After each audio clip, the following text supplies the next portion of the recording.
بسم اللہ الرحمن الرحیم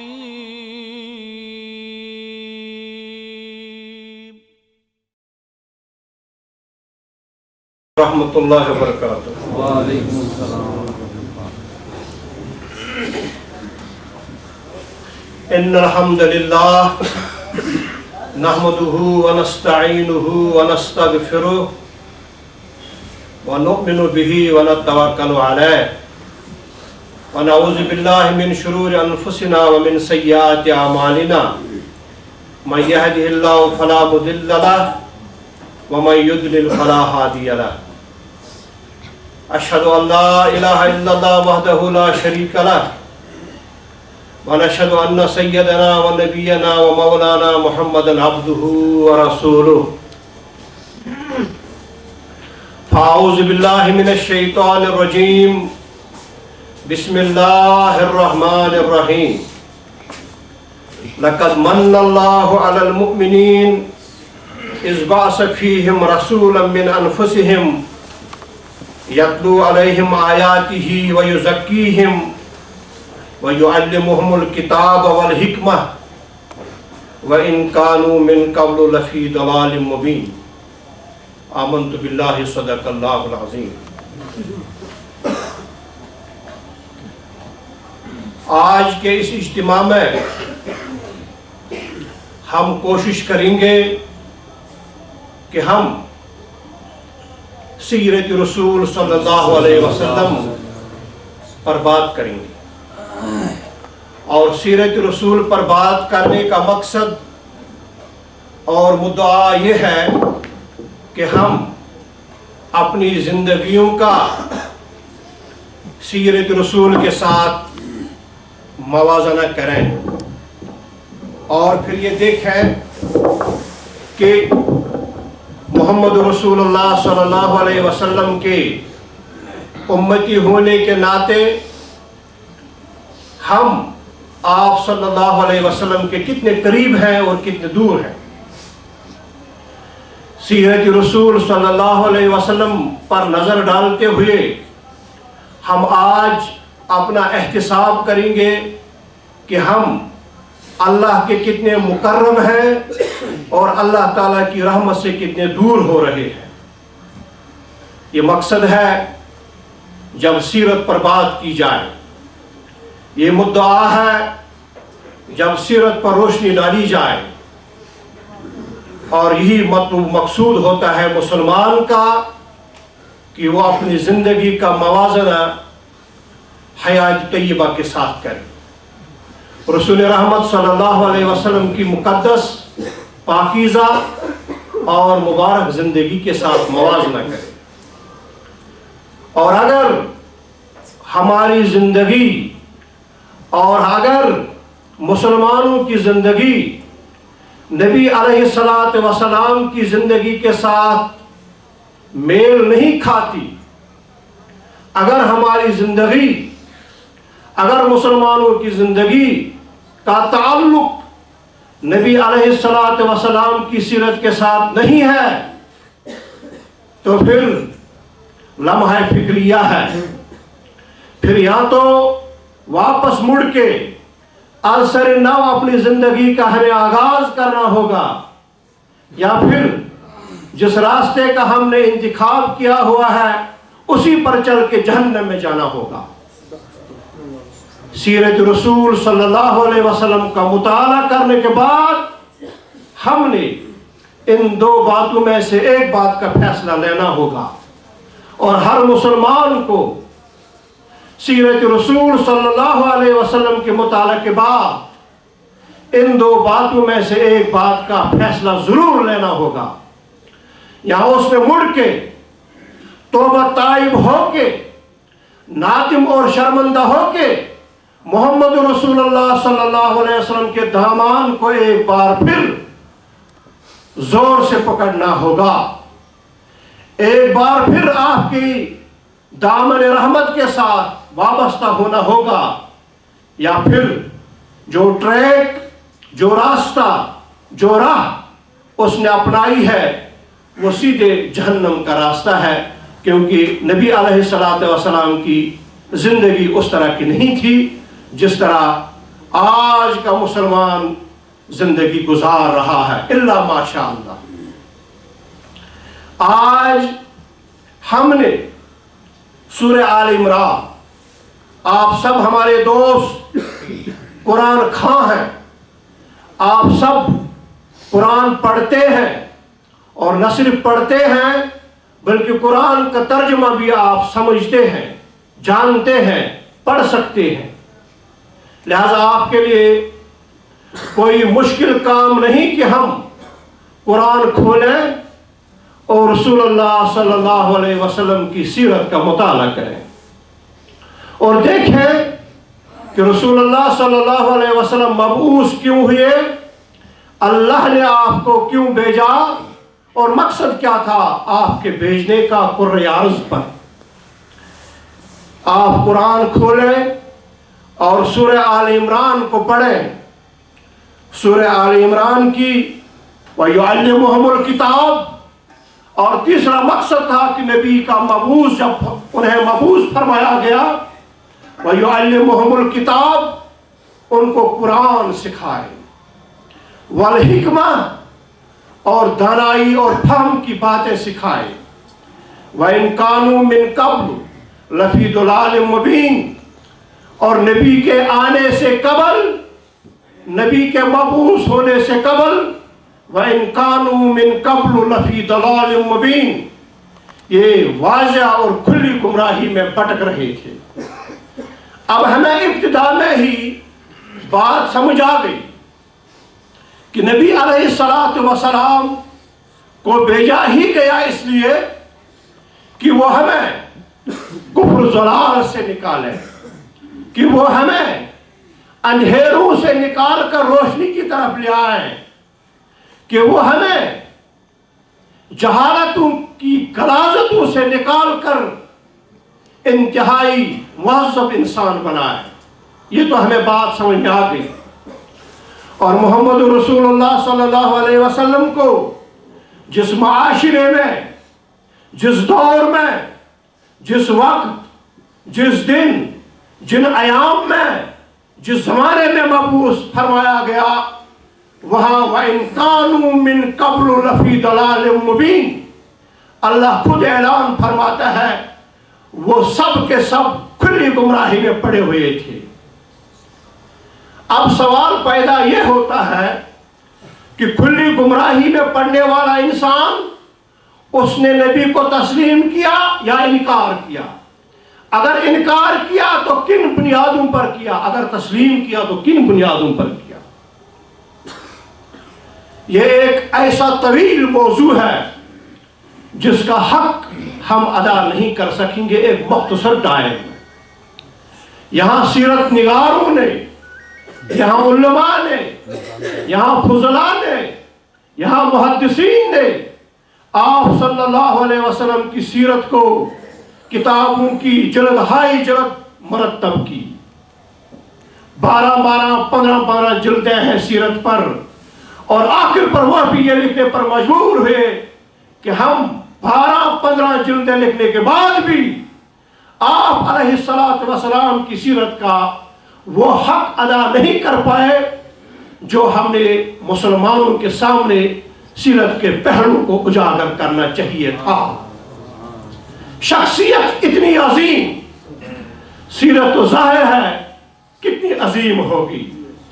شخصیت اتنی عظیم کہ اللہ فرماتا ہے آپ کو پیدا نہیں فرماتا، اس کائنات کو پیدا کرنے کا کوئی میرا منشا، میری کوئی غرض نہیں تھی۔ اگر یہ کائنات بنائی گئی وہ صرف اور صرف مجھے آپ کو اس کائنات پر لانا تھا، اس لیے اس کائنات کو میں نے بنایا۔ جب شخصیت اتنی عظیم تو آپ کی سیرت کتنی عظیم ہوگی۔ ظاہر ہے پھر سیرت نگاروں، ظاہر ہے پھر علماء، ظاہر ہے پھر فضلاء، ظاہر ہے پھر محدثین کو آخر پر یہی لکھنا پڑے گا کہ ہم اس موضوع کا حق ادا نہیں کر پائے، بے شک اتنی ضخیم کتابیں ہم نے لکھی۔ اسی طرح کوئی مقرر ہو، کوئی خطیب ہو جو سیرت پر بات کرے، اسے چاہیے کہ وہ آخر پر یہ کہے کہ میں اس موضوع کا حق ادا نہیں کر پایا اور نہ کر پاؤں گا، کیونکہ نبی اعلیٰ و افضل، کیونکہ نبی عظیم صلی اللہ علیہ وسلم اور آپ کی سیرت بھی بہت عظیم ہے جس کا حق ادا نہیں کیا جا سکتا۔ میرے دوستو، میرے رفیقو، سیرت شروع ہم کریں گے کہ آپ صلی اللہ علیہ وسلم جب مبعوث ہوئے تو قرآن کہتا ہے وَإِن كَانُوا مِن قَبْلُ لَفِي ضَلَالٍ مُبِينٍ، جن لوگوں میں نبی کو بھیجا گیا وہ کھلی گمراہی میں تھے۔ تو اب ہم نے دیکھنا یہ ہے ایسے گمراہوں، ایسے جاہلوں میں، تاریکی میں، اس طرح کے بھٹکنے والے لوگوں میں محمد رسول اللہ صلی اللہ علیہ وسلم کو مبعوث کیا جاتا ہے، لیکن لوگ آپ کی طرف لپکتے ہیں، لیکن لوگ آپ پر ایمان لاتے ہیں، لیکن لوگ آپ کو تسلیم کرتے ہیں۔ یہ تو ایک نئی صورتحال ہے۔ گمراہ جو ہو اس کو آمادہ کرنے کے لیے، اسے قائل کرنے کے لیے، اسے راہ راست لانے کے لیے بہت محنت کرنی پڑتی ہے۔ محمد رسول اللہ صلی اللہ علیہ وسلم نے بہت زیادہ محنت فرمائی اور ان عرب گمراہوں اور ان عرب جاہلوں کو آپ نے تاریکی سے نکال کر روشنی میں لایا، جو فوراً سے پیشتر آپ صلی اللہ علیہ وسلم کے مطیع اور فرمانبردار بھی۔ کیا وجہ؟ ان کے ساتھ کوئی دلیل کی ضرورت پیش نہیں آئی کہ آپ ایمان لاؤ، ان پر کسی بڑی محنت کرنے کی ضرورت نہیں پڑی کہ آپ ایمان لاؤ، ان پر بہت زیادہ کام نہیں کیا گیا کہ آپ ایمان لے آؤ، بلکہ ایمان لے آئے۔ اس کی ایک خاص وجہ ہے، اس کی ایک بنیادی وجہ ہے، اس کی ایک اہم وجہ ہے۔ محمد رسول اللہ صلی اللہ علیہ وسلم جو تحریک لے کے عوام میں آئے، جو دعوت لے کے عوام میں آئے، محمد رسول اللہ صلی اللہ علیہ وسلم جو پیغام خاص لے کر عوام میں آئے، سب سے پہلے عوام نے دیکھا کہ اس داعی، دعوت پیش کرنے والے کا کردار کیا ہے۔ تو سب لوگ محمد رسول اللہ صلی اللہ علیہ وسلم کو دیکھتے رہے کردار، اور دوسری طرف ان کی دعوت، ان کے پیغام اور اس نظام کو دیکھنے لگے جو آپ صلی اللہ علیہ وسلم نے کرائے۔ جن ابتدائی لوگوں نے آپ پر ایمان لایا، وہ جنہوں نے بعد میں ایمان لایا، اور وہ سب کے سب اس امر پر متفق تھے کہ آپ صادق ہیں، امین ہیں، سچے ہیں اور امانت دار ہیں۔ یہ ماننے والے، ابتدائی ماننے والے بھی جانتے تھے، اور وہ لوگ بھی جانتے تھے جنہوں نے بعد میں ایمان لایا۔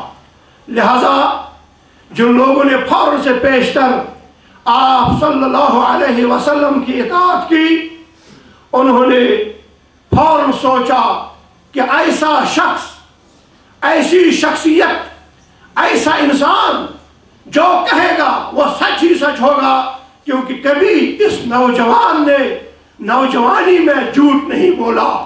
تحریک جو قیامت تک دیگر اسلامی تحریکیں اٹھیں گی، ان کے ساتھ بھی اسی طرح کا معاملہ رہے گا۔ بعض لوگ فوراً سے بیشتر تحریک کے ساتھ جڑ جاتے ہیں، بعض لوگ بحث و تمیز میں پڑھ کے بعد میں تحریک کے ساتھ جڑتے ہیں، بعض لوگ اس بحث میں پڑھتے ہیں کیا ابتدائی تحریک کے ساتھ ہوا، محمد رسول اللہ صلی اللہ علیہ وسلم کی بعثت کے ساتھ ہوا، بعض لوگ فوراً سے پیشتر محمد کی غلامی اختیار کر گئی صلی اللہ علیہ وسلم. بعض لوگ نے بحث کی اور بعض لوگ سوچتے تھے کہ یہ کاروان کامیاب ہوتا ہے یا ناکام ہوتا ہے. اس دن ہم اس چیز کا فیصلہ کریں گے ہم اس کاروان میں شامل ہوں گے یا نہیں ہوں گے. لیکن جن اولو العزم ہستیوں نے، جن پاک بازو نے سب سے پہلے محمد صلی اللہ علیہ وسلم کی اتباع کی، اطاعت کی، یہ کوئی آسان کام بھی نہیں تھا، یہ کوئی سہل کام بھی نہیں تھا. انہیں پتا تھا کہ انہیں اپنی جائیداد چھوڑنی ہے، انہیں اپنے والدین چھوڑنے ہیں، انہیں اپنے بھائی بندے چھوڑنے ہیں، انہیں اپنے رشتہ دار چھوڑنے ہیں. حتیٰ کہ انہیں یہ بھی علم تھا کہ ان پر ان کی زمین اتنی تنگ کر دی جائے گی کہ انہیں اپنا آبائی وطن بھی چھوڑنا پڑے گا. اور یہ سب چیزیں ان کے اذہان میں موجود تھی، یہ سب چیزیں ان کے سامنے موجود تھی. صرف یہی نہیں تھا کہ انہوں نے اپنی جائیداد سے لاخیر ہونا ہے، صرف یہی نہیں کہ انہیں اپنے والدین سے نکلنا ہے، صرف یہی نہیں کہ انہیں اپنے وطن سے نکلنا ہے. صرف اتنا ہی نہیں بلکہ انہیں یہ بھی علم تھا کہ محمد صلی اللہ علیہ وسلم کی اطاعت، آپ صلی اللہ علیہ وسلم کی اتباع کرتے ہوئے ہم نے ایک بڑی مصیبت کو دعوت دینی ہے. ہم پر تشدد ہوگا، ہمیں مار پیٹ کی جائے گی، ہمیں انگاروں پر لٹایا جائے گا، ہمارے سر نیزوں پر اچھالے جائیں گے، ہماری گردنیں ہماری تن سے جدا کر دی جائیں گی. یہ بھی انہیں علم تھا. لیکن دائی محمد رسول اللہ صلی اللہ علیہ وسلم، لیکن پیغمبر محمد رسول اللہ صلی اللہ علیہ وسلم کا کردار سامنے تھا. اس کردار کے سامنے گردن تن سے جدا ہو جائے مجھے قبول ہے، یہ ان کا ایمان تھا. اس عظیم الشان شخصیت کی غلامی میں میرا سر نیزے پر اچھالا جائے مجھے قبول ہے. اس عظیم شخصیت کی اتباع میں مجھے انگاروں پر لٹایا جائے مجھے قبول ہے. اس عظیم شخصیت کی اتباع میں مجھے جلائی وطن کیا جائے مجھے قبول ہے. کیونکہ محمد رسول اللہ صلی اللہ علیہ وسلم اس معاشرے میں امین اور صادق تھے. حالانکہ معاشرہ کیا تھا؟ وَإِن كَانُوا مِن قَبْلُ لَفِي ضَلَالٍ مُبِينٍ. یہ معاشرہ تھا گمراہی کا معاشرہ. اس معاشرے میں تھے گمراہ اور جہلا. اس معاشرے میں ایسے بھی اب نفوس کھڑے ہوئے جنہوں نے محمد رسول اللہ صلی اللہ علیہ وسلم کی ایک بات پر فوراً سے پیشتر تصدیق کر دی، لبیک کہہ دی، ہم تیار ہیں، ہم آپ کے ساتھ ہیں، آپ سچے ہیں، آپ جھوٹ کبھی نہیں بول سکتے ہیں اے محمد صلی اللہ علیہ وسلم. آپ کی بات ہوئی، ابتدائی کاروان کو مشکلات ہوئے، بہت زیادہ مشکلات ہوئے، بہت زیادہ ان پر تشدد ہوا، بہت زیادہ انہیں تشدد کا نشانہ بنایا گیا. لیکن کاروان بڑھتا چلا گیا. بالآخر آپ کے علم میں ہے کہ فتح مکہ ہوا. میں نے شروع میں کہا کہ ایک طویل موضوع ہے، لیکن ہم جو بات اس عظیم موضوع سے اخذ کر رہے ہیں، نکال رہے ہیں، چن رہے ہیں، وہ آپ اور میری زندگی کے ساتھ بالخصوص تعلق رکھتا ہے.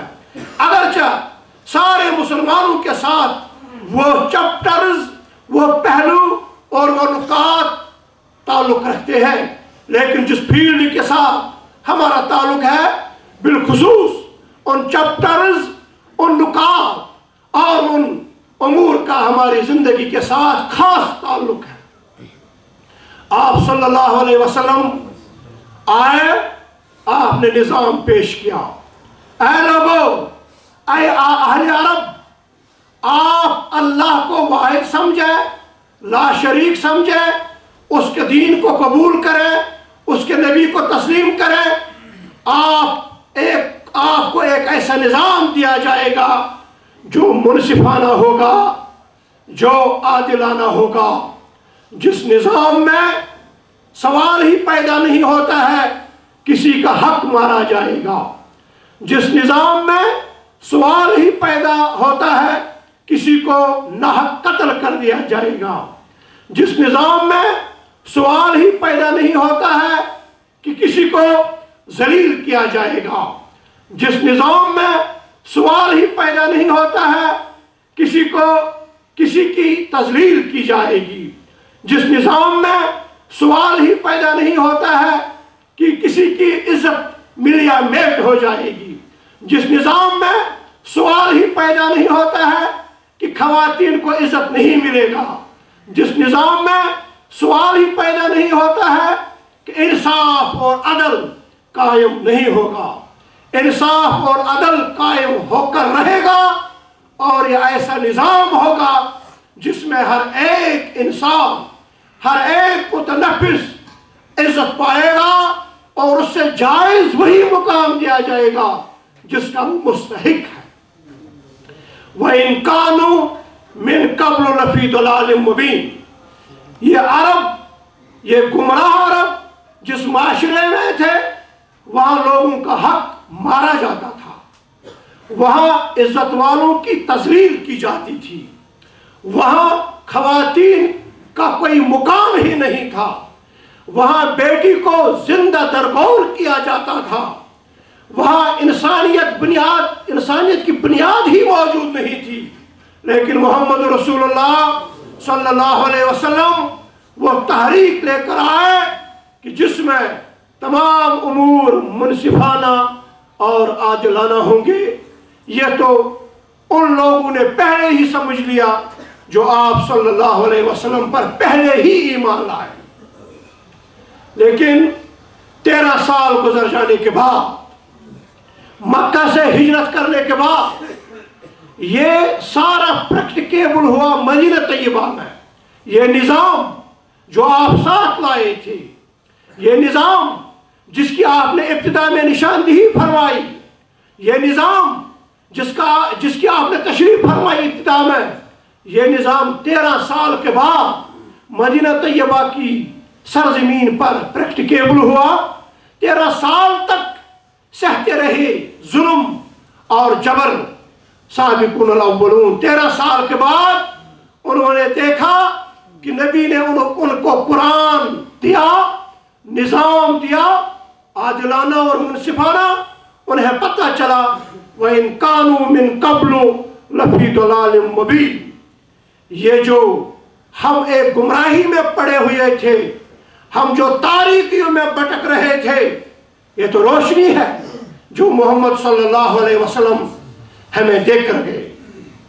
محمد صلی اللہ علیہ وسلم نے خواتین کو جائز مقام دیا، محمد صلی اللہ علیہ وسلم نے مردوں کی عزت کا خاص خیال رکھا، محمد صلی اللہ علیہ وسلم نے حقوق سارے کے سارے دلائے، محمد صلی اللہ علیہ وسلم نے عدل اور انصاف قائم فرمایا۔ یہی تو انسان کو چاہیے دنیا میں۔ جب انسان اس کره ارض پر موجود ہے، اسے عدل اور انصاف چاہیے۔ یاد رکھیں، جس سرزمین پر عدل اور انصاف ہو، جس سرزمین پر اللہ تعالیٰ کی کتاب کے حکم کا نفاذ ہو، اللہ تعالیٰ کے قانون کا نفاذ ہو، اور وہاں عدل اور انصاف ہوتا ہے۔